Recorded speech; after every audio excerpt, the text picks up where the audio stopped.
చూసావు కదా భూమి, ఇది శారద అసలు స్వరూపం అని శరత్చంద్ర అరుస్తూ ఉంటాడు. చెప్పు భూమి, నేనేం తప్పు చేశాను అని శరత్చంద్ర అంటే, వాళ్ళు అడిగిన దాంట్లో తప్పేముంది నాన్న? వాళ్ళ కోడలినైనా నన్ను పంపించమనే కదా అడిగారు.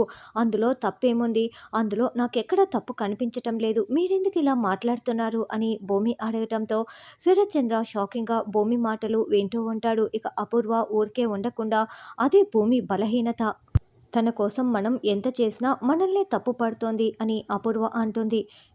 చాలు, అలాంటి వ్యక్తిత్వం లేని మనుషుల మధ్యలోకి నా కూతుర్ని పంపించటానికి నేను అస్సలు ఒప్పుకోను అని శరత్చంద్ర అంటాడు. అలాగని భూమిని ఇక్కడ కూడా ఉంచలేను అని శరత్చంద్ర చెప్పగానే, అంటే భూమిని ఆ ఇంటికి పంపించేసేస్తావా అన్నయ్య అని మీరా ప్రశ్నిస్తూ ఉంటుంది. లేదు, నేను భూమిని అబ్రాడ్ పంపించేస్తాను. ఇదే నేను తీసుకున్న ఫైనల్ డెసిషన్.